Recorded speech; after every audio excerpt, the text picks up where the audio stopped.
रेगिस्तान में चोटी वाले प्रेत का आतंक। मैंने और मेरे दोस्त मुन्ना ने एक रात रेगिस्तान में बेयर ग्रिल्स स्टाइल में कैंपिंग करने का फैसला किया।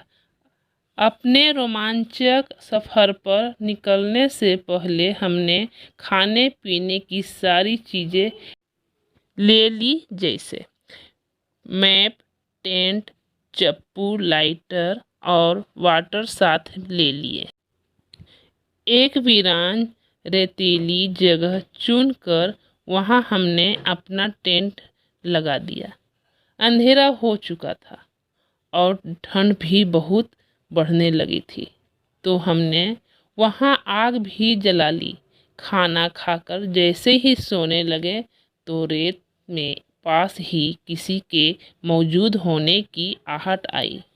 मैंने फौरन मुन्ना को बोला कि कुछ गड़बड़ है।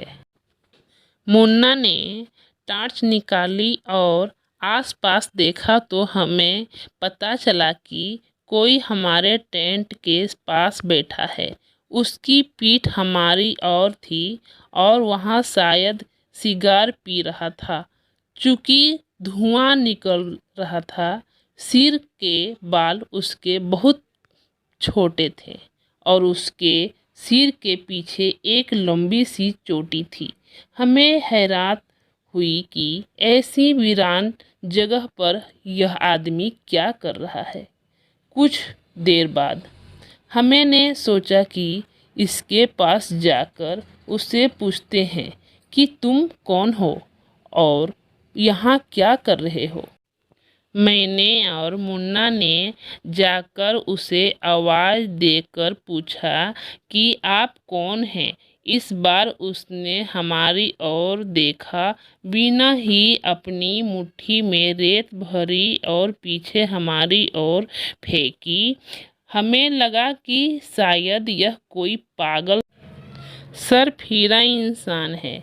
हम दोनों ने वापस टेंट में जाने में ही अपनी भलाई समझी। कुछ देर हुई तो वह रहस्यमयी इंसान बैठे बैठे ही हमारी ओर सरकने लगा। अब भी उसकी पीठ ही हमें दिख रही थी। छोटे बच्चों की तरह घिसट घिसट कर वह हमारे टेंट के 10 फीट दूरी पर आ गया। अब हमें डर भी लग रहा था कि और गुस्सा भी आ रहा था। मुन्ना ने उसे फौरन ललकारा कि यहाँ से सीधी तरह से जाता है कि मार खाकर ही जाएगा। हमारे पास हथियार भी है, कुछ गड़बड़ की तो जान से जाएगा। मुन्ना की धमकी सुनकर वह आदमी धीमी आवाज में हंसने लगा। अब तो मेरा भी सब्र जवाब दे गया था।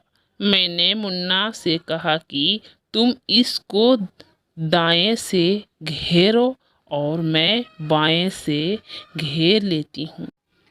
साले को घसीट घसीट कर मारेंगे। रेत उड़ाता है ना, आज इसकी हैकड़ी निकाल देते हैं। जैसे ही हम उसकी दोनों ओर से उसके मुंह की तरफ गए, हमारे होश उड़ गए। हमने देखा कि उसकी आंखों की जगह मौजूद गड्ढा से धुआं निकल रहा था। मैं और मुन्ना तो पागल हो गए। हम वहाँ से भागकर जाते भी तो कहाँ जाते, घनघोर अंधेरा था। हम दौड़कर टेंट में घुस गए और एक दूसरे को पकड़ लिया। अचानक वह चोटी वाला प्रेत खड़ा हो गया और हमारी ओर मुड़ा। हमें तो लगा कि आज जान से जाएंगे। मेरे तो रोंगटे खड़े हो गए थे और मुन्ना तो उसकी ओर देख भी नहीं रहा था। टेंट के सामने आग के परे वहाँ बिना आँखों वाला खतरनाक प्रेत रुक गया और कुछ इशारा करने लगा। शायद उसे कुछ चाहिए था। मैंने गौर किया तो मुझे समझ आ गया कि उसे टेंट में बड़ी चादर थी। मैंने फौरन उसकी और चादर और तकिया दोनों फेंक दिया। उसने फटाक से चादर ओढ़ ली और तकिया वापस मेरे ओर फेंक दिया। कुछ देर बाद हमारे आसपास ही घूमता रहा और फिर न जाने क्या हुआ कि वह दौड़ता हुआ अंधेरे में गुम हो गया।